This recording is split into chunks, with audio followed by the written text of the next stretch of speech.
Euzubillahimineşşeytanirracim. Bismillahirrahmanirrahim. Elhamdülillahi Rabbil alemin. Alemlerin Rabbi olan Ulu Allah'ım, seni sınırsızca övüyoruz ve çok seviyoruz. Selam ve destek Peygamberimize ve onun iman ailesine olsun. Efendim iyi akşamlar diliyorum. Hoş geldiniz. Evet, Instagram'dan geldi Zeyno kızım, merhaba. Kalel Latife geldi. Hoş geldin Nihal. Aa, Sibel kızım merhaba. Kimler gelmiş efendim? Harika. Ülkü kızım. O bir prenses gelmiş. Berkay oğlum da gelmiş. Hoş geldin. Evet Nihal merhaba. Efendim herkese selam, sevgi, saygı, muhabbet sunuyorum. Bir güzel Kur'an akşamında daha beraberiz çok şükür. Evet, Öznur Başıbüyük sevgili kız kardeşim. Hoş geldin efendim. Hayırlı akşamlar.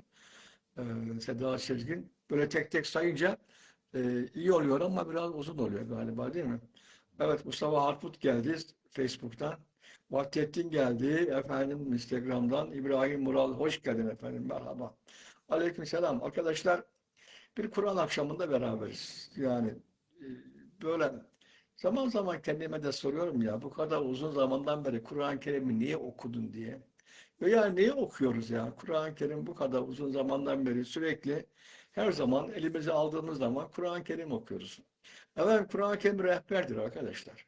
Kur'an-ı Kerim bize istikamet gösteren bir navigation aleti, navigasyon. Yani bir yol gösterir, bir hedef gösterir. Kur'an-ı Kerim bir parmaktır, parmak. Ya şöyle bakacaksın, Kur'an neye gösteriyor? Efendim, Kur'an diyor ki tabiata bakın, doğaya bakın, aya bakın, güneşe bakın, yıldıza bakın, denize bakın, dağa bakın, deveye bakın, arıya bakın, karıncaya bakın. Yani her bir şeye bakın de Kur'an-ı Kerim örnekler olarak. Ondan sonra diyor, biz efendim bu sefer arıyı Kur'an-ı Kerim'de arıyoruz. Ya arı Kur'an-ı Kerim'de olmaz. Arı arıda olur. Arıyı efendim bulmak için gideceksin kovana bakacaksın. Kovanda arı ne yapıyor? Oraya bakacaksın. Efendim deveye bakmamışsın. Devenin olduğu yere bakacaksın. Ama Kur'an hiçbir şeyin bilim kitabı değildir. Kur'an bir şeyden bahsetmez arkadaşlar. Yaşar Ateşsoy geldi. Yakup Arıkarınca hoş geldin efendim. Böyle bir dostlara merhaba diyelim. Demet Türk hoş geldin. Aleykümselam.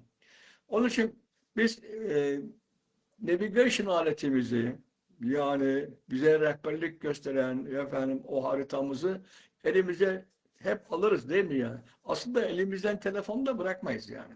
Niye? Rehber ya. Telefonda her bir şey var. Telefon bize efendim her bir şeyi gösteriyor arkadaşlar. O bakımdan biz diyoruz ki Kur'an-ı Kerim'i alalım, okuyalım. Jasmin gelmiş Doruk Köyü'nden. Hoş geldin efendim. Ee,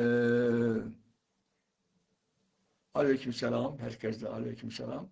Ve bize diyor ki Kur'an-ı Kerim şu yolunuzu bir doğrulayın.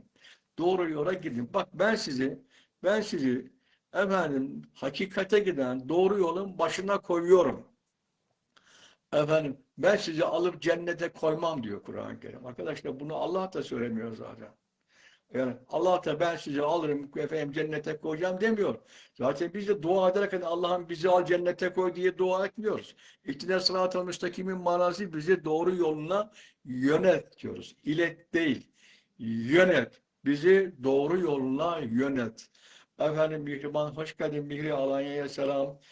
Efendim Şevki'ye selam. Hasan Alikan sevgili kardeşim merhaba. Semra kızım aleyküm selam. Sevgili kızım.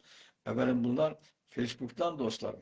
Arkadaşlar dolayısıyla bizi doğru yolun başına gönder. Şimdi biz bu doğru yolun başına gelmek için Kur'an-ı Kerim'i okuyoruz. Ama cennete gidersem ben kendim gideceğim. Çok önemli. Yani seni alıp birisi cennete koymayacak. Allah da koymayacak. Kimse koymayacak. Sen kendi emeğinle gideceksin. Yani şimdi efendim e, birisine birisine efendim bir Allah torpil yaparsa ben kıskanırım. Ve Allah bana yaparsa sen kıskanırsın. Onun için hiç kimseye Allah torpil yapmayacak.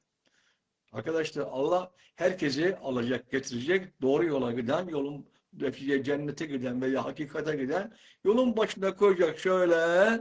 Hadi bakayım kulum buradan bir yürü. O zaman soru şu. Allah'ım neye göre yürüyeceğim ben? Arkadaşlar bakın bu çok mühim. Hakikaten insan yolunu nasıl bulur ya? Ya insan doğru yolu nasıl bulur? Bir kere hemen şunu söyleyeyim. Bize yaratılıştan Allah'ın yüklediği ruh, ruhun akıl, irade, vicdan, bilinç diye 4 tane komponenti var, unsuru var, faktörü var, bileşeni var. Akıl, irade, vicdan, bilinç arkadaşlar. Bu ruhun 4 tane bileşeni var. Aklını kullan. Aslında bir insan aklını kullandığı zaman peygamberi kullanmış oluyor. Akıl insan içindeki peygamberdir. Yani akıl çok önemli. Vicdanını kullan. Arkadaşlar vicdan harika bir ifade. Şimdi şurada bir kitap var. Bakayım burada mı? Duruyor mu? Onu bir görsem. Evet buradaymış burada. Bakın bunu e, alıp okumanızı tavsiye ediyorum. Vicdan diye. Harika bir kitap. Patricia Kirchland diye bir hanımefendi yazmış. Vicdan konusunda bu konuda yazılan galiba en iyi kitaplardan biri bu. Arkadaşlar vicdan ne ya? Ya tamam hep vicdan diyoruz da vicdan ne? Onun için vicdan insan içerisindeki Allah'ın sesi nasıl meydana gelir? Allah oraya ses mi koyar? Allah oraya bir kimyasal madde koyar. Allah insanın beynine, Allah insanın hormonları arasında Allah insanın hücrelerine bir kimyasal madde koyar. O kimyasal madde seni vicdanlılaştırır. Enteresan değil mi? O zaman okuyacaksınız arkadaşlar. Yani okumadan ben size ne anlatayım? Musa hocam hoş geldin. Hüseyin Kırk Hoca aleykümselam. Arkadaşlar o bakımdan tekrar söylüyorum. Fatih Dadaş oğlu İstanbul'da hoş geldin. Yani ben her şeyi böyle çok harika biliyorum, ediyorum. Tamam benden başka hiç kimse bunları bilmez filan değil ya. Yani e, ben de öğreniyorum. Yani ben de Kur'an talebesiyim. Yani ben de sizin gibi arkadaşlar aynen talebeyim. Mustafa Doğan hoş geldin. Gözde Birkem hoş geldin. Evet. Mert Haşabat hoş geldin. Aleykümselam. Arkadaşlar hep talebeyiz. Evet mesela burada çok bilen eden bir Yavuz Kaya bile varsa o bile talebe. O hala 8. üniversitesinde okuyor. Her şeyi biliyor. 8 tane üniversiteyi niye okuyor ki? Yani demek ki her şeyi bilmiyor. Yani öğrenmeye devam. Ben de öğrenmeye devam ediyorum. Hala. Hala deli gibi okuyorum. Mesela en son şu anda elimde bir kitap var. Körlük diye. Körlük tavsiye ediyorum arkadaşlar. Bunu bir yere kaydedin. Harika bir kitap. Mesela Körlük diye bunu okuyun. Zaten size söylemiştim. Bu kitabı alıyorsunuz. Bu kitabı okuyacağız beraber. Neil'in beyniyle konuşmalar. Diyeceksiniz ki hocam ne çok kitap gösteriyorsun ya. Ne yapayım daha var daha bir sürü var yani. Arkadaşlar o kadar çok kitap var ki okunması gereken. Ama okumazsak öğrenemeyiz ki ya. Değil mi? Yani okuyan bilir. Yani okuyan anlar. Okuyan öğrenir. Okuyan gelişir. Okuyan değişir. Okuyan insanlaşır. İnsan okur zaten. Değil mi arkadaşlar? İnsan okur. Bir adam insansa okur. Evet. Ee, Böyle niye buraya girdik? Buraya şundan dolayı girdik. Rabbim yarın mahşerde bize gittiğimiz zaman soracak. Biliyorsunuz biz iki dünyalıyız arkadaşlar. Bizim iki tane dünyamız var. Yani bizim tek yüzümüz var. Biz iki yüzlü değiliz veya çok yüzlü değiliz. Bir yüzümüz var ama iki dünyamız var. Zaten iki dünyası olan bir adamın birden fazla yüzü olmaz. Bir tane yüzü olur. Yani hem bu dünyada hem öbür dünyada Allah bizi zaten görüyor. Ve bu dünyada Allah diyecek ki şu dünyanı bakalım nasıl geliştirdin ya, nasıl değiştirdin? Bu dünyayı nasıl böyle harika bir şekilde, mükemmel bir şekilde yaşadın, değiştin, öğrettin, değil mi? Sana verdiğim nimetleri paylaştın, herkesle paylaştın, her türlü nimeti paylaştın. Bugün zaten bu dersimizde göreceğiz arkadaşlar. İnsan sadece parayı paylaşmaz ki ya. İnsan her şeyi paylaşır, değil mi? Yani neyin varsa paylaş ya arkadaşlar. Neyin varsa paylaş. İnsan dünyaya paylaşmak için gelmiştir. Mesela benim bir ortağım var. Ertuğrul Orhan. Biz ondan paylaşırız her şeyimizi. Değil mi ortağım? Evet sevgili arkadaşlar. Dolayısıyla yarın mahşere gittiğimiz zaman Allah bize diyecek kulum benimle tanıştın mı? Anlamadım Allah'ım ya. kulum benim 99 tane ismim vardı ya. İşte hani o isimlerle ben size Kur'an-ı Kerim'de 99 tane ismimi açıklamıştım ya. Hatta Orhan Aslan da efendim Allah'ı tanımak diye bir kitap yazmıştı ya. Allah onu okudun mu ya? Beni tanıdın mı kulum ya? Ben kimim? Kulum ben kimim diye arkadaşlar sorarsa ne diyeceğiz? Bakın iki soru kesin gelecek. Kopya vereyim size. Evet, iki soru kesin gelecek. Bir tanesi ben kimim? İkincisi ne dedim? Yani ben size mesaj gönderdim. Okudun mu? İşte benim bu akşam veya bizim pazartesi akşamları okuduğumuz şeyin adı Allah'ın gönderdiği mesaj. Çocuğumuzdan, efendim eşimizden, yavrumuzdan, arkadaşımızdan, dostumuzdan mesaj geldiği zaman hemen okuyoruz ya. Değil mi? Peki Allah'tan gelen mesajı niye hemen okumuyoruz? Veya o ciddiyetle niye okumuyoruz ya? Bir de şöyle, ya Rabbi elhamdülillah sen ne büyük Allah'sın. Ya efendim tenezzül ettin bize mesaj gönderdin. Ya Rabbi sen ne büyük Allah'sın. Demeli değil miyiz ya? İşte yarın mahşere gittiğimiz zaman Allah'ım ben bana gönderdiğin mesajı iyi kötü, doğru yanlış ama bana gönderdiğin mesajı okumaya çalıştım Allah'ım dememiz lazım arkadaşlar. Değil mi? Evet.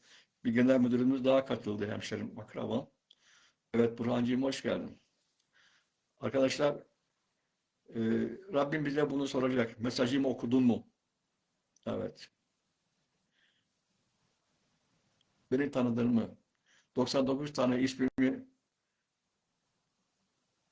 baktın mı? Öğrendin mi? Ben kimim? Ne yaparım? Nasıl bir Allah'ım ben ya? Ya ben böyle alıp da insanları cayır cayır, cayır cayır cehennemde yazan bir Allah mıyım? Yoksa efendim Rahman ve Rahim olan kart vizitine sadece iki ismini koyan Rahman ve Rahim, şefkatli, merhametli, rahmetli Allah mıyım? Hangisini öğrendim kulum? Arkadaşlar bütün bunları Rabbimiz bize soracak. Ve yarın mahcup olmayalım ya. Evet. Yarın mahcup olmayalım. İzmir'den Mahmut Bey hoş geldin. Veysi Başkan merhaba diyelim arkadaşlar. Evet şöyle bakalım. Kimler var? Evet dostlar gelmiş. Peki. Efendim bugün bir güzel, harika, muhteşem bir Kur'an ülkesinin yeni bir sitesine böyle gireceğiz, tırmanacağız burçlarına, öğreneceğiz. Arkadaşlar bir heyecan. Kur'an'da en son indiği söylenilen sure bu. Yani 114. sure iniş sırasında göre 114. sure Tevbe suresi. Nüzul sırası 114 ama Kur'an'daki sırası 9. sure arkadaşlar. Bugün inşallah ona bir başlayalım. Bakalım nereye kadar tırmanabiliyoruz. Rabbim ne kadar nasip ediyor. İnşallah nasip eder arkadaşlar. Bu surenin başında niyeyse besmele yer almaz. Yani 113 tane surenin hepsinin başında Bismillahirrahmanirrahim olduğu halde bundan yer almaz. Niye almaz diye sorduğumuz zaman efendim bundan önce gelen geçen hafta bizim okuduğumuz Enfal suresi vardı ya hani efendim Savaş Gelirleri suresi onun devamı gibi sanki konu birliği var. Dolayısıyla araya besmele koymaya gerek yok demişler. Koymamışlar. Çok da mühim değil. Ben her seferinde besmelemi çekerim arkadaşlar. Ben efendim esirgeyen bağışlayan Allah adına, Allah adıyla derim efendim bir Meryem gelmiş. İyi akşamlar. Güzel kızım ben. Meryem seni tanımaz mıyım? Hoş geldin, hoş geldin. Aleykümselam. Efendim bir de burada An 24.04 onu bilemedim. Yani ben çok bilmeceyi de bilemiyorum. Dolayısıyla evet başında besmele yok. Enfal suresinin devamı gibi. Arkadaşlar bu surede e, aslında tövbenin yani sure adını niye aldı? Nereden aldı? Bu surede Tebük seferine mazeretsiz katılan 3 tane sahabe var. Bu sahabe katılmadılar ya. Yani peygamberle beraber sefere katılmadılar. Peygamberle beraber olmadılar. Nasıl olmaz ya? Ya düşünsene ya bir insan Muhammed Nebi gibi bir muhteşem adam sefere gidiyor veya bir yere gidiyor. Hadi gelin beraber gidelim diyor. Bunlar katılmıyor. Böyle bir şey var mı? Hala bu dünyada da öyle. Bakın arkadaşlar bu dünyada Muhammed Nebi Önce Allah'a söyleyelim. Allah bizi bir yere çağırıyor. Allah bizi doğru insan olmaya çağırıyor arkadaşlar. Evet. Allah bizi doğru insan olmaya çağırıyor. Allah bizi mutlu insan olmaya çağırıyor. Allah bizi iki dünyada adam gibi adam olmaya çağırıyor. Allah bizi iki dünyada sana verdiğim şu ruh var ya, ruh, akıl, irade, vicdan, bilinç var ya, ben sana bütün bunları verdim ya kulum. Onlara kullandın mı, kullanmadın mı diye bakıyor arkadaşlar. O da kullan diyor bize ya. Allah bizi buraya çağırıyor ve Allah Resulü de, Peygamber Nebimiz de, Muhammed Nebimiz de bizi oraya çağırıyor. Evet. Şimdi Allah ben çağırdım diyor. Gitmiyoruz. Ya Muhammed Nebi çağırıyor. Gitmiyoruz. Kur'an-ı Kerim çağırıyor. Gitmiyoruz. Aklımız çağırıyor. Gitmiyoruz. Vicdanımız çağırıyor. Gitmiyoruz. Bu ne ya? Arkadaşlar böyle bir şey var mı? O zaman biz peygamberimizi ne kadar seviyoruz ya? Yarın mahşerde bir hesap verirken orada oturacak bir kişi var. Muhammed Nebi. Niye oturacak biliyor musun? Allah'ım ben onlara ben onlara bu vahyi götürmüştüm. Ben onlara bu vahyi göndermiştim Allah'ım. Allah'ım ben bu vahyi onlara söylemiştim Allah'ım. Eksiksiz. Ben ölürken 6236 tane ayet benim başucumda yazılı halde duruyordu Allah'ım. Ben onlara öyle bıraktım, öyle öldüm Allah'ım, verdim Allah'ım diyecek. Ve diyecek ki ama benim kullarım var ya, bu Kur'an vahyini, Kur'an'daki 6236 tane ayeti vahyi geçmiş bir mesaj olarak hayatlarından çıkarttılar diyecek. Ayet bu. Arkadaşlar bildiğiniz gibi benim söylediklerimin her bir şeyi doğrudur. Hatta bazen millet diyor ki ya ne megaloman adam ya, Allah narsist midir nedir? Hep kendine çok beğeniyor. Öyle değil vallahi ya. Ben kendimi beğendiğimden değil. Hayır efendim. Ben sizler gibi Kur'an talebesiyim. Ben şunu söylüyorum. Ben Kur'an harici hiçbir şey konuşmuyorum.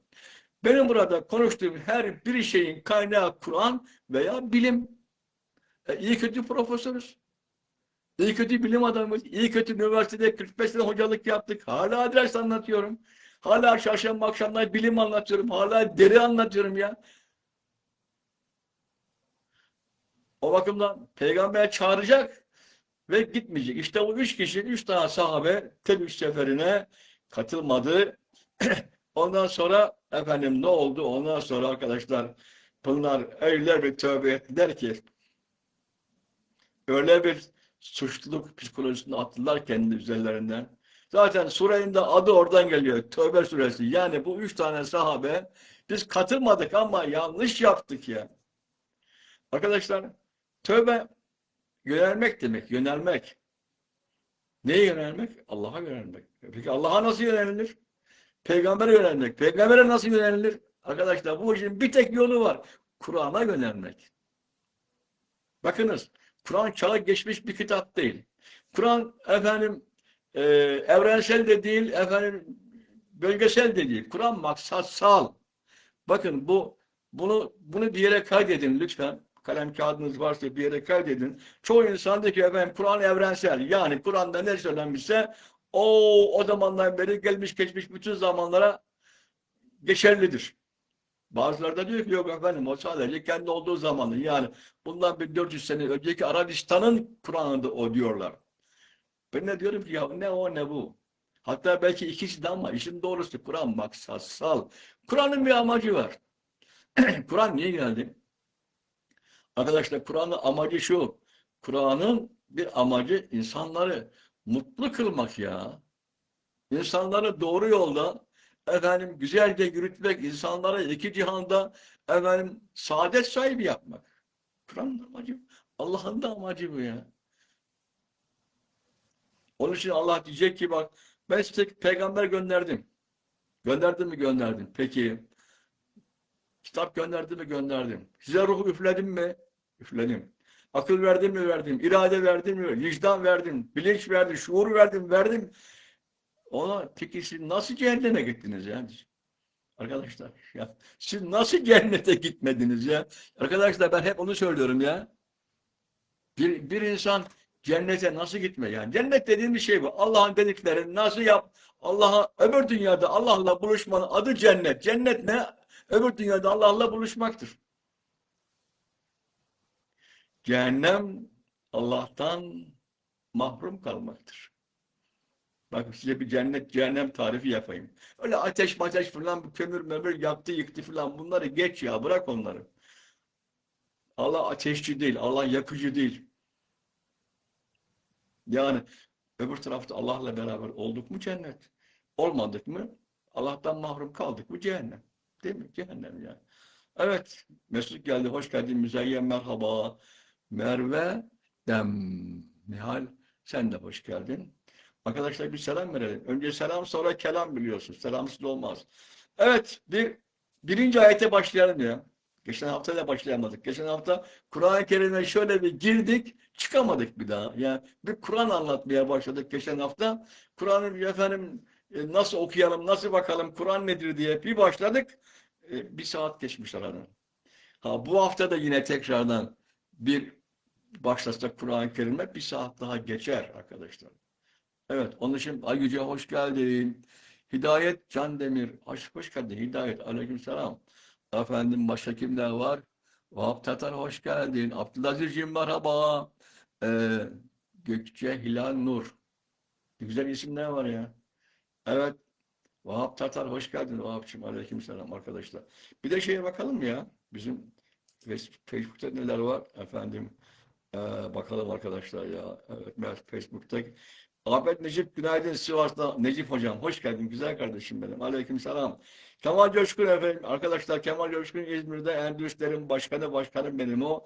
Delal Taşkın Alanya'dan Türk Hocalar benim başkanım. Sağol Altıncı Samsun'dan merhaba. Merhaba Abdülaziz Bey merhaba. Sezai Aşkın merhaba arkadaşlar. Selam verelim ya. Yani selamsız olmaz. Ne yaparsan ya böyle bir selam ver. Bir hoş geldin desene. Değil mi yani? Şimdi Savcı Bey'e hoş geldin demezsek, Celal Taşkın kardeşime hoş geldin demezsek, efendim Seyfullah Güdük kardeşime hoş geldin demezsek, yazın bir daha köye bana uğrar mı? Uğramaz. Ama hoş geldin dersek uğrar. Evet. Onun için böyle efendim Rukiye Buse hoş geldin arkadaşlar. Evet. Her Londra'dan bak bir de efendim Abdülaziz Bey Londra'dan selam veriyor. Yalçın Arıcak sen de hoş geldin. Aziz kardeşim merhaba. Aleyküm selam. Evet sevgili dostlar. Birinci ayetimi okuyalım ya. Bu Allah ve onun elçisi tarafından müşrikler içerisinden anlaşma yaptıklarınıza yönelik bir ilişik kesme ilanıdır. Hmm. Arkadaşlar bu şimdi harika bir ifade. Beraetün minallah ve resulühi diye başlıyor. Beraetün, buradaki bera kelimesinin manası ilişik kesme. Evet. Tek bir ilişkimi kesiyorum. Müslümanlar diyor ki, Allah diyor ki Müslümanlara müşriklerle ilişkinizi kesin. İltimatam verin yani. Bir nota verin, nota. Evet, Allah ve Resulü müşriklere ilişik kesme ultimatomu verdi. Bundan sonra biz sizlerle artık aynı yola gitmeyeceğiz. Sizin yolunuz başka, bizim yolumuz başka arkadaşlar ya. İşte Kafirun suresi öyle ya, Kul ya eyyuhel kafirun. Lekum dinukum veliyedin diye bitiyor. Lekum dinukum veliyedin. Senin dinin sana, benim dinim bana dediler arkadaşlar ya. Evet. Onun için böyle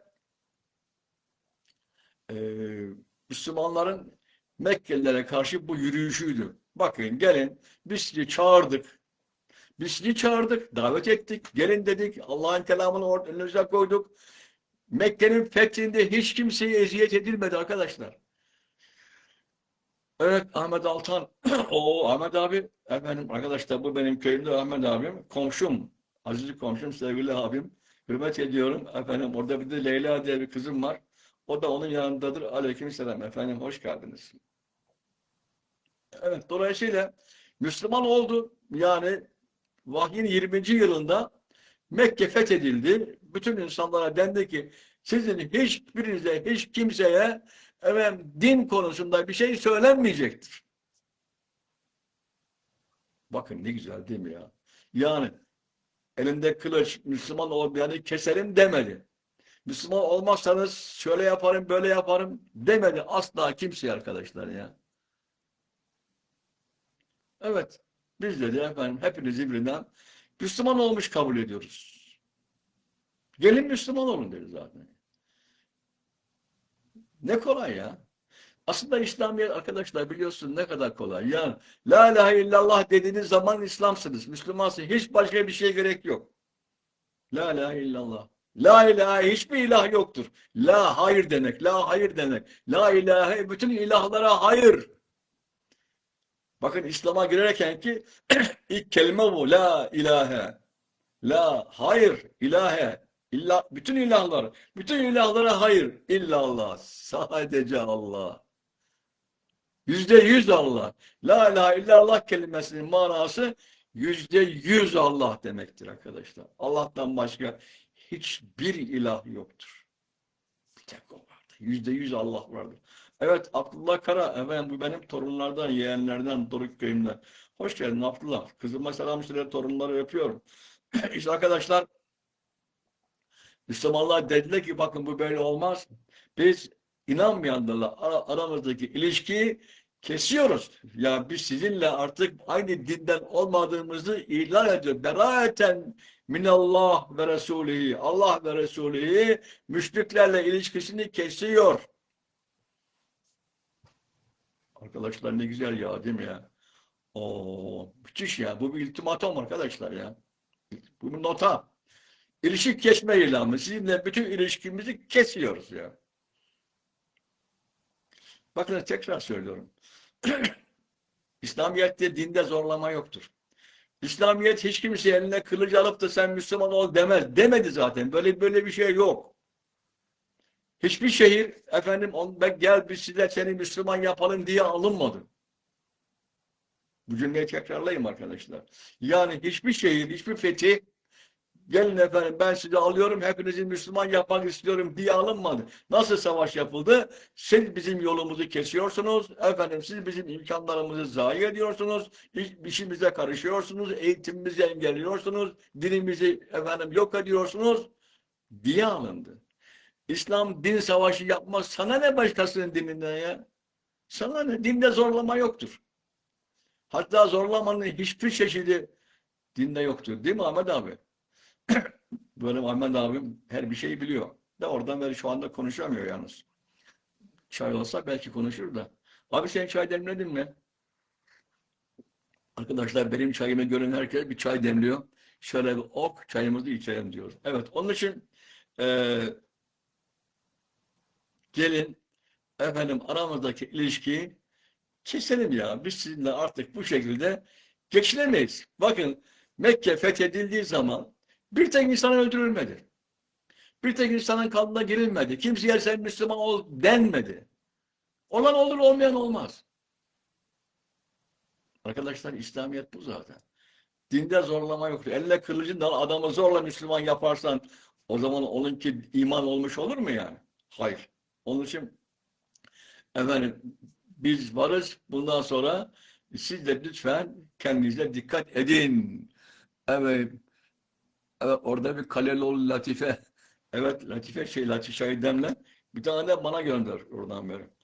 Evet birinci ayet bu. Arkadaşlar beraatü minallah Allah ve Resulü efendim müşriklerle ilişki kesme ilamını gönderdi. Artısında ilişkimizi kesiyoruz.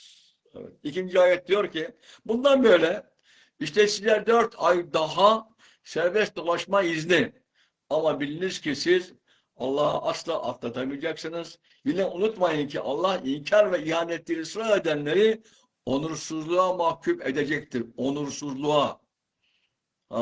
Sen inkar etmeye devam edeceksin ve Allah'la dalga geçmeye devam edeceksin. Allah seni böyle oturup bekleyecek mi? O da seni onursuz yapar. 4 ay daha izin arkadaşlar bak ya. Çok enteresan ya. Bu anlaşmalara ihanet ettiniz siz. Çünkü siz hep ihanet edersiniz zaten. Niye? Siz Allah'a ihanet ettiniz. Ya siz Kabe'deyken orada Allah diyorsunuz. Tamam. Efendim haç yapıyorsunuz. Tamam. Ondan sonra oruç tutuyorsunuz. Tamam. Ya Ebu Cehil namaz kılıyordu. Tamam. Tamam da bu Kabe'nin içindeki putlar ne oluyor? 360 tane putu oraya neye koydunuz? Arkadaşlar bütün problem o. Günümüzde de öyle. Adam Müslüman tamam, oruç tutuyor tamam, yılda 2 defa ümreye gidiyor tamam, hacca gidiyor tamam. Ama şeyh efendisinin elini öpüyor. O ne derse onu yapıyor. Yani Allah yerine onu koyuyor. İyyâke na'budu ve iyyâke nestaîn ayetini anlamıyor ki o. Yalnız sana kulluk ederim, yalnız senden isterim demeyi bilmiyor ki ya. Bakın Allah bize namazlarda sünnetlerde kılarsak 40 defa İyyâke na'budu ve iyyâke nestaîn dememizi istiyor ya. Daha ne desin? Yalnız sana kulluk edeceğiz. Arkadaşlar onun için onlara Allah diyor ki 4 ay daha size müsaade verdim. Yani artık bu şirkten bir vazgeçin ya. Ya bırakın şu puta tapmayı. Bırakın şeyhinize, hocanıza, imamınıza, bilmem kiminize tapmayı bırakın.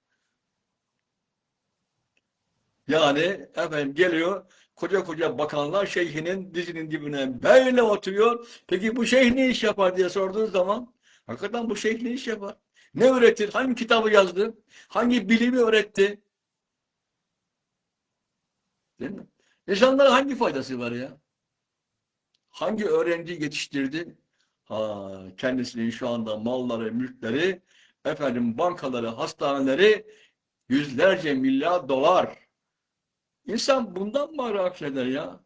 Ondan sonra cübbeli fetva veriyor. Diyor ki siz biliyor musunuz diyor fakirler efendim zenginlerden 500 sene önce cennete daha önce gidecekler diyor. Kendi kendine diyor, ben kendine üzülüyorum diyor ama ne yapayım ben fakir değilim diyor. O 500 sene sonra girecek. Cennete gideceği kesin de öbürü önce gidecekmiş. Allah. Sana ne ya? Arkadaşlar bir Zeliha diye bir güzel kızım katıldı. Hoş geldin Zeliha. Aleykümselam. Zeynep Puslu hoş geldin. Zeliş Elif'e selam söyle. O kızı benim için bir öp ya.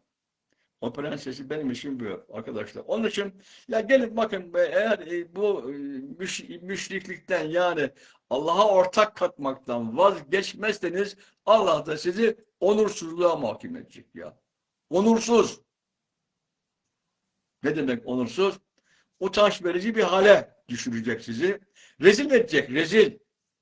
Yani sizi zillete mahkum edecek. Allah sizi utanç içerisinde bırakacak. Sen öyle Allah'a ortak katar mısın ya? Yani Allah sizi çağırıyor. Her bir imkanı kullanıyor. Daha ne yapsın? Arkadaşlar yani Allah daha ne yapsın? Allah bize daha ne yapsın? Ne verecek ya?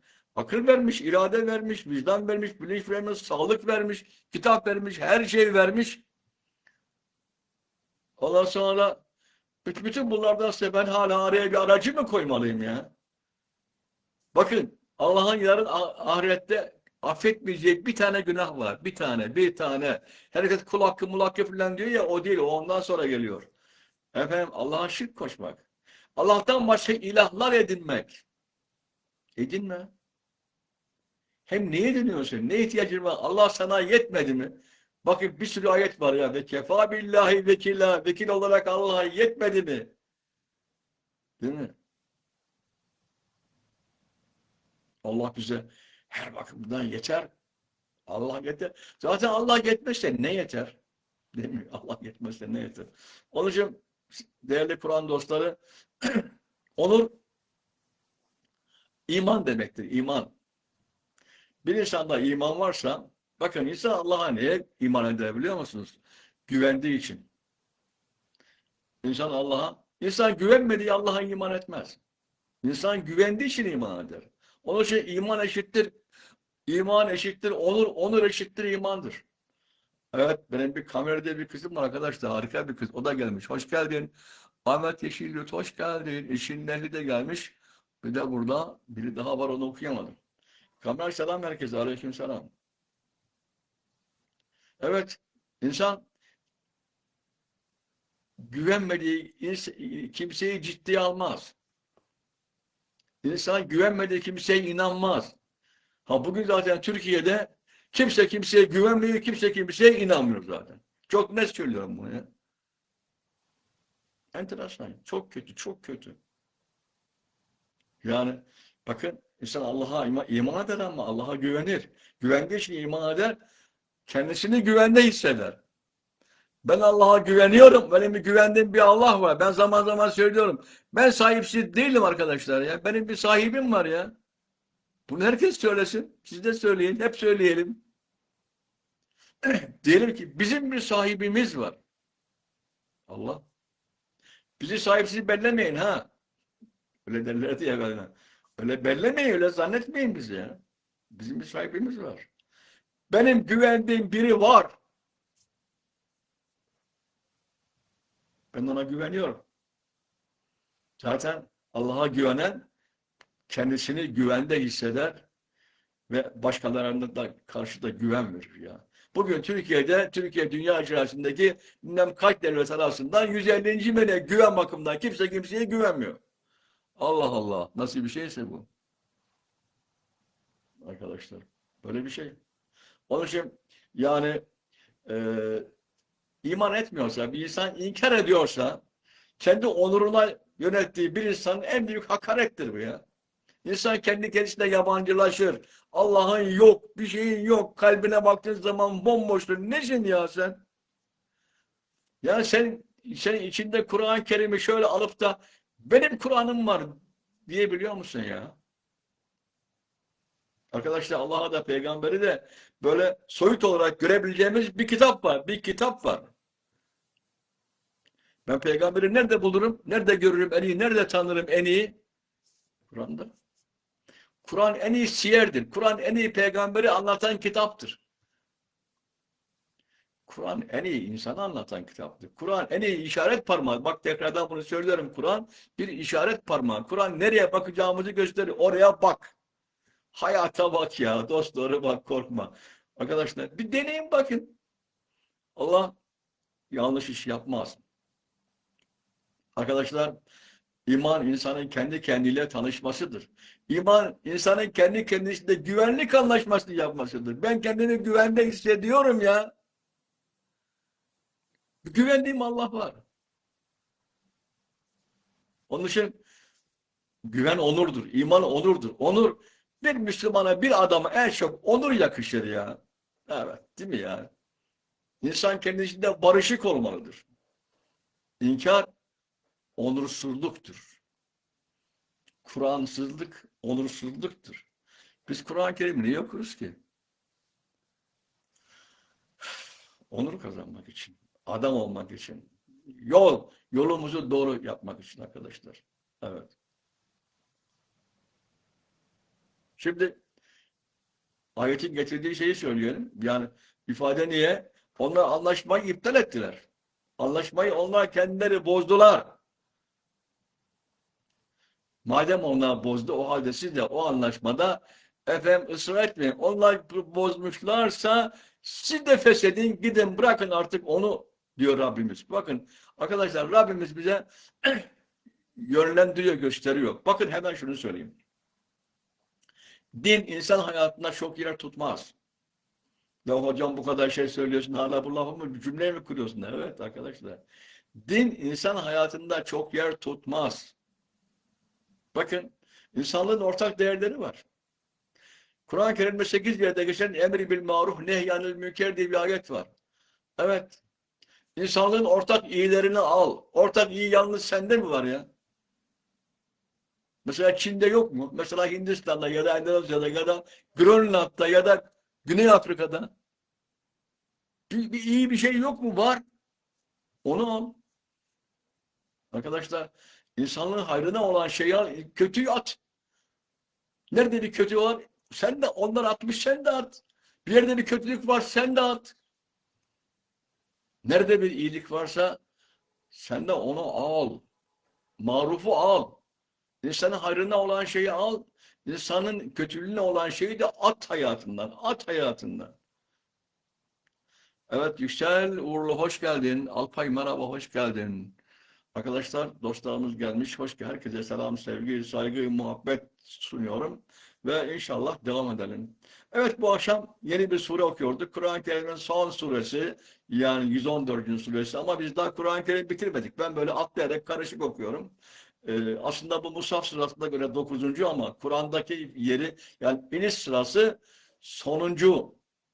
sonuncu sure. Efendim onun ilk iki ayetini okuduk. Şimdi üçüncü ayetini efendim okuyalım. Allah, aha demin onu söylüyordum ya. Yani din insan hayatından çok yer tutmaz. Din sadece gösterir de işaret parmağı böyle yapın. Allah'ın şunu yapın bunu yapmayın dediklerinin tamamı var ya, ya böyle yaparsanız iyi olur, böyle yapmazsanız iyi olur diyor Allah. Daha iyisini biliyorsunuz, öyle yapın. Allah hiç kimseyi şöyle yapın diye zorlamaz. Ben Kur'an-ı Kerim'in emirlerinin tamamını öğüt diye tercüme ediyorum. Öğüt. Allah bize öğüt verir. Mevzuza. Zaten Kur'an-ı Kerim'in bir adı da mevzuzadır. Öğüttür. Öğüt. Kur'an öğüttür. İnsan öğütü tutarsa tutar, tutmazsa tutmaz. Evet. Tutarsan iyi olur. Tutmazsan kötü olur. Allah'ın verdiği öğütü tutarsan iyi olur. Allah'ın verdiği öğütü tutmazsan da iyi olmaz. Gayet açık. Bakın Allah bir şey söylediği zaman diyor ki kulum bunu böyle yapın. Mesela efendim e, ne diyelim miras konusunda alalım. Evlilik konusunda alalım. Evlilikte efendim iki tane şahit bulun. Evlenmede. Bir de mehir verin. Yani mehri müeccel mehri, muaccel mehri, müeccel. Yani hemen ki bir şey yani kadına bir garanti parası verin. Ölünce de bir garanti parası taahhüt edin. İki tane şahit bulun. Bitti gitti. Evlenin gitti. Güzel kolay gelsin. Şimdi herkes diyor ki imam nikahı kıysana kardeşim, bu nikahın bir anlamı yok ki. Efendim o Serap Peker, o benim güzel kızım Serap, aleyküm selam. Hoş geldin. O bir tanımaz mıyım ben? Dünya güzeli kızım. Efendim Ayşe Katçı hoş geldin. Zerluk sen de hoş geldin ama onu çok iyi hatırlayamadım. Zeynep Serap seni hatırlamaz mıyım kızım ya? Arkadaşlar Türkiye Radyo Yönetim Kurumu'nda sekreter kızım. Ben oranın bir zamanlar genel müdürüydüm. Yani Tarım Bakanlığı müsteşarıydım falan. Böyle bir zamanlar bir şeyler yapmıştık. Evet.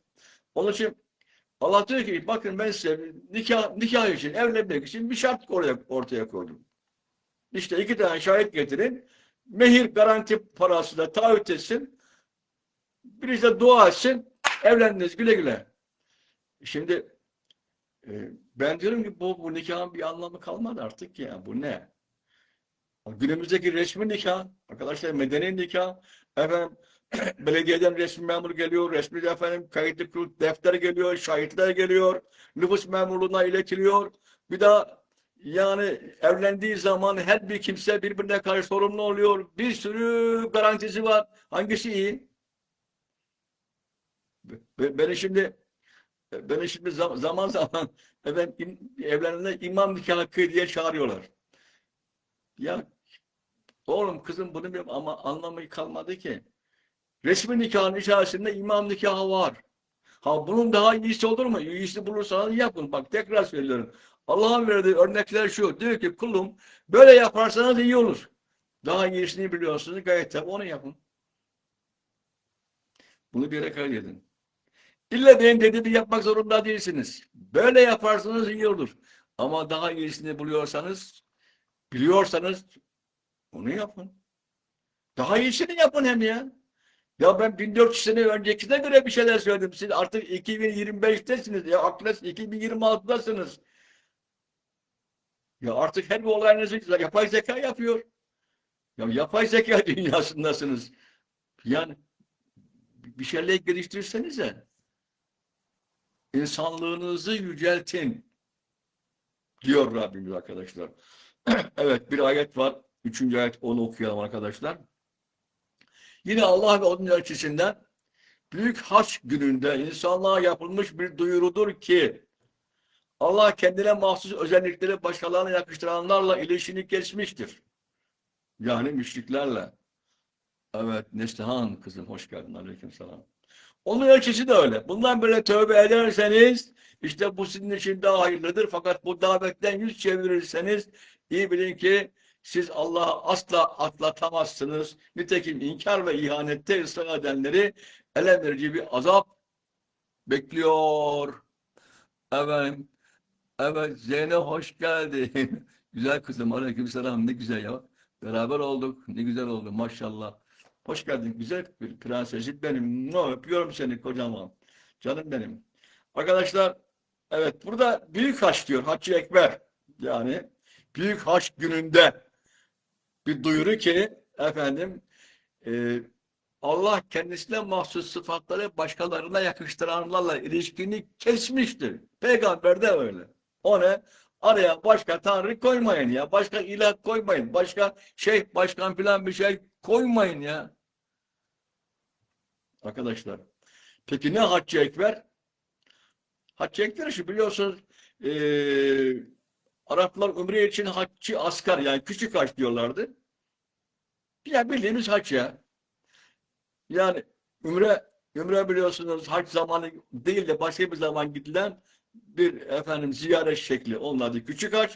Ama esas büyük hac efendim Arafat Arife günü gidilip Arafat'a filan çıkılan, Müzdelife'de sabahlanan, kurban kesilen, tavaf edilen efendim ondan sonra say yapılan bir akşam inşallah bir hac konuşalım. Böyle şeyi karıştırmayalım. Arkadaşlar onun için diyor ki e, Haccı Ekber günü ben size Rabbim diyor ki Haccı Ekber yani büyük hac gününde bir duyuru yapıyorum. Bir duyuru yapıyorum ki bundan sonra benden başka ilah edinenlerle ilişkini Allah kesmiştir. Arkadaşlar bu bir şey söylemiyor mu bize ya? Yani söylemiyor mu? Ee, Rabbimiz diyor ki ya araya aracı koymayın ya.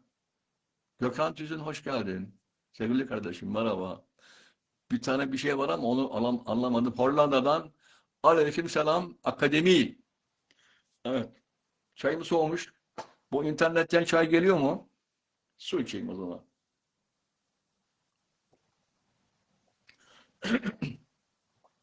Arkadaşlar Allah'la olan fıtrat sözleşmesine aykırı davranmayın, ihanet etmeyin. Elestü bi rabbikum. Rabbiniz ben değil miyim deyince Rabbimiz ne cevap verdik? Kâlû belâ. Derler ki belli değil mi ya? Belli değil mi? Rabbimiz sensin Allah'ım. Rabbimiz sensin Allah'ım. Yani elestü bi rabbikum. Rabbiniz ben değil miyim? Kâlû belâ. Derler ki belli değil mi? Belli. Sözleşme arkadaşlar bu sözleşme. Yani insan bu sözleşmesine aykırı davranıp da Allah'a karşı hainlik yapıyorsa yani Allah'la arasında aracı koyuyorsa bu sözleşmeye rağmen hala evet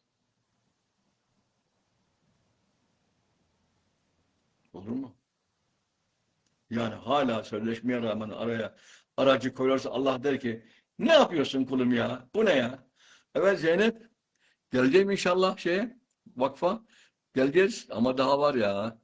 Kardelen Özlem hoş geldin Özlem Kardelen. Aleykümselam arkadaşlar. Evet. Ama diyelim ki insan hata yapar arkadaşlar. Hatasız insan olmaz. Günahsız insan olmaz. Kusursuz insan olmaz. Yanlışsız insan olmaz. Hepimizde, herkeste kusur var, günah. Bütün peygamberler günahlıdır. Peygamber, Kur'an-ı Kerim peygamber günahlarıyla doludur ya. Değil mi? Bir bakın. Bakın Kur'an. Ben şimdi tek tek saymayayım burada. Bizim peygamberimize de ayet var. Yedi yerde. Ey Muhammed diye. Allah diyor ki ey Muhammed günahların için tövbe et. Ya bizim peygamberimizin ne günahı var? Demek ki ona göre, onda kendine göre bir günahı var arkadaşlar. Onu bilmeyiz. Onun için e, küfretme. Yani küfretme ya. Yani sendeki vicdanın üzerini örtme. Nerede benim vicdan kitabım? Ha, buradaydı. Demin buraya koyduk. Evet. Vicdanının üzerini örtme. Zaten şeyin manası da o. Yani küfrün manası o. Küfür vicdanın üzerini örtmektir. Yani e, ne demek? Allahsızlaşmaktır. Allah'ın söylediğini kendi vicdanından, kendi bilincinden çıkartmaktır. Küfür bunun üzerine örtmektir. Kafiri de örtendir zaten. Kafir ne? Vicdanın üstünü örten. Yani sen nasıl bir insansın ki Allah'ın sana verdiği vicdanın üzerini örtüyorsun ya. Arkadaşlar bir insan kendi vicdanının üzerine örterse Sadece ahiret açısından değil, insan ilişkisi açısından da öyle. Yani insanın her türlü ilişkisiyle alakalı sen kendi vicdanını asla örtme ya. Fakat bir ayet devam ediyor. Yüz çevirirseniz biliniz ki siz Allah'a asla aciz bırakamazsınız. Nitekim inkar ve ihanette ısrar edenleri can yakıcı bir azapla müjdele diyor. Müjdele. Ya azap müjde olur mu? Allah diyor ki böyle biraz ironi yapıyor yani. Dalga geçiyor ya. Yani iğneliyor. Bak size azapla müjdelerim var diyor arkadaşlar. Tekrar söylüyorum ya burada bir şey daha söyleyeyim mi? Azap ne olabilir? Yani değil mi? Yani gittik yanlış yaptık. Allah da bize azap edecek. Ne olabilir? Evet. Ali söyle bakalım ne olabilir? Arkadaşlar azap Allah'tan mahrumiyettir. Azap mahrumiyettir. İki kelime ya. Onu bir yere yazın duvarda bir kütüphanenizin bir yerde koyun ya. Azap mahrumiyettir. Allah'tan mahrum kaldınız mı azap? Dünyada da böyle değil mi ya? Sevdiğinden mahrum kalmışsan cehennemsin işte. Yandım Allah diye bağırırsın. Aşıklar niye yandım Allah diye bağırıyor? Sevgilisinden ayrı kalmıştı o. Hepsi bu kadar. Ölmemiş ya. Mecnun deli dedik. Adam kafayı yemiş. Deli. Problem neydi Mecnun? Leyla yok. Mecnun Leyla'sından ayrıldığı zaman kafayı yiyorsa sen yarın mahşerde Allah'tan ayrı kaldığın zaman ne olacaksın? Düşünsene biraz ya. Mecnun'dan daha kötü olacaksın. Kafayı yiyeceksin, delireceksin, yanacaksın. İşte ateş bu. Mecnun nasıl yanmışsa, Kerem nasıl yanmışsa aslısı için, Ferhat nasıl dağları devirmişse bizim Amasya'nın dağlarını su getirmek için, Şirin için değil mi? Arkadaşlar o bakımdan biz Allah'la olan ilişkimizde asla e, ondan başka hiç kimseyi bize kendimize yakın bulmayacağız, koymayacağız ya. Zaten ayet var şah damarımızdan daha yakın. Kalbimiz de bizim aramızda diyor. Ben sizin kalbinizle sizin aranıza girerim diyor. Evet. O Cemil'ciğim merhaba, hoş geldin. Cemile kızıma da selam söyle bu arada. Evet,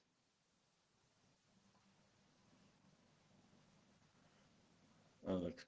Aynen öyle. Arkadaşlar hep herkesin öyle. Allah'tan uzak kaldığınız zaman boşluktasınız. İşte azap o. Bir ayette okuyalım ya. Okuyalım. Bakalım da kaç dakika var daha ya. Evet. Dördüncü ayet. Tövbe suresi dördüncü ayet arkadaşlar. Ya şu ayette bitirelim ya hayırlısıyla da. Kur'an-ı Kerim bitirelim, bir defa daha başlayalım, bir defa daha başlayalım. Bu benim üçüncü tekrarım. Yani anlatarak. Şimdi Ramazan geliyor, millet hatim indirecek. Efendim herkes ölülerin ruhuna hatimler indiriliyor. Her gün bir cüz okunuyor. Ondan sonra ölülerin ruhuna bağışlanıyor. Ben de söylüyorum, dirilere hatim indiren var mı? Bunu hep söylüyorum değil mi? Yani bu akşam efendim, benim konuşmamdan sonra bir Yasin'i alıp da anneniz, babanız, kardeşiniz, kocanız, çocuğunuz kimse yani birine gel sana bir Yasin okuyayım der misiniz? Türkçesinden ama. Anlasın. O da anlasın, sen de anla. Zaten anlamıyorsan arkadaşlar anlamadan Kur'an-ı Kerim okunur mu ya? Kur'an-ı Kerim anlamaktır zaten. Kıraatın manası anlamaktır. Kur'an anlaşılarak okunan kitap demektir. Kur'an kelimesinin manası, kelime manası Kur'an anlaşılarak okunan kitap demektir. Anlamadan ne okuyorsun sen ya? Ne? Yani böyle şey olur mu? Arkadaşlar anlayacaksın biz niye o kadar uğraşıyoruz ki bak. Bir ayet uğraşıyoruz. Niye anlamak için? Daha iyi anlamak için. Evet sevgili dostlar ne olur. Yani bunu anlayarak okuyalım ya. Efendim kimler gelmiş diye bakalım. Seyfiye Elver. Oo benim güzel kızım gelmiş bu. Şeyden. Efendim Fahrettin Altay Alay hoş geldin. Ülfet hoş geldin. Mustafa Koca. Arkadaşlar şey duruyor öyle. Yürümüyor o şeyin. Aa, Facebook. Dursun. Efendim. Evet. Okumaya devam edelim. Ne var ki şirk koşanlar arasında kendileriyle anlaşma yapmış olduğunuz ve daha sonra bu anlaşmayı herhangi bir biçimde ihlal etmeyen ve sizin hasımlarınızdan hiçbiriyle dayanışma içerisinde olmayan bunların dışındadır. Artık onlarla anlaşmanıza süresi doluncaya kadar riayet edin. Unutmayın ki Allah sorumludan anlanan sever. Arkadaşlar şimdi bakın değişik bir ayet. Allah istisna getiriyor. Diyor ki müşrikler var ya bu müşrikler evet. Bunlar azapla müjdele. Ama bunların dışında bir kitle daha var. Bak hepsini birden böyle alıp bir çuvala doldurma. Bunların içerisinde bir kitle daha var. O da kim? Efendim, yapılan anlaşmaya ihanet etmeyen müminlere karşı onlara düşmanlarla beraber olmayanlar var ya işte onlarla ilişkinizi kesmeyin. Hepsini aynı çuvala koymayın. Efendim bunlar sözlerine sadakat gösterdiler. Anlaşmalara ihanet etmediler. Bunu böyle ayırın arkadaşlar. Diyor Rabbimiz. Bakın böyle süpürüp almıyor, süpürüp atmıyor. Hepsini bir çuvala doldurmuyor. Diyor ki siz de öyle yapın. Bunların hepsi kötüdür diye atmayın ya. Yahudiler kötüdür. Hayır efendim. Arkadaşlar Yahudiler niye kötü olsun ya? Bir sürü iyi Yahudi var. Yahudilik kötü. İsrailoğulları niye kötü? İyisi de var, kötüsü de var. Bakacaksın. Bazıları iyi, bazıları kötü. Ama iyileri de var. Onun için biz hiç kimseye böyle süpürüp atmayız, süpürüp almayız yani. Onun için Kur'an bize seçme kabiliyeti gösteriyor. Temiz yeteneği. İyi kötüden ayırsan ya diyor ya. Senin bu kabiliyetin yok mu var? Ayır o zaman. Ve onlarla anlaşmanız gereği sonuna kadar anlaşmanıza uyunuz. Bir sözleşme yapmışsanız artık ona uyunuz. Unutmayınız ki Allah sorumlu davrananları sever arkadaşlar. Evet, muttaki sorumlu davranmak. İnsan dünyaya niye gelmiştir? Bakınız. Evet, insan dünyaya başka insanlara, başka canlılara, başka varlıklara karşı sorumlu davranmaya gelmiştir. Vahiy mesela efendim oruç 15. yılda farz oldu. Hac 19. yılda. Cuma farz olmadı da ama 23. yılda Cuma suresi geldi. Zekat efendim 12-15. yıl. Ama bakınız sözünde durmak, vaadinde dönmemek, anlaşmalara riayet etmek gibi böyle ayetler ne zaman geldi biliyor musunuz? Vahyin daha 1. yılında. Sorumluluk hemendir ya. Arkadaşlar şunu hiç aklınızdan çıkartmayın. Din binası 4 katlıdır. Din binası 4 katlıdır. Bu binanın 1. katını ahlak oluşturur. 2. katını tevhid oluşturur. Allah'ın birliği, varlığı ahlakın üzerine biner. Ahlak ondan önce geliyor ya. Evet, onun için bizim en temel katımız ahlak katıdır. Hepimizi efendim bu konuda düşünmeye davet ediyorum arkadaşlar. Başka kim vardı burada bakayım. Kimler gelmiş Facebook'a? Efendim Fatma Şen kızım gelmiş. Hoş geldin. Hoş geldin, hoş geldin. Selim Alp. Oğlum merhaba. Hoş geldin Selimciğim. Merhaba. Arkadaşlar evet şimdi Yusuf okumuş. Hoş geldin ama efendim Allah'a emanet ediyorum herkesi. Arkadaşlar biraz sonra süremiz bitecek zaten. Bittiği zaman da bitmiş oluyor. 1 saat sonra zaten otomatikman kesiyor.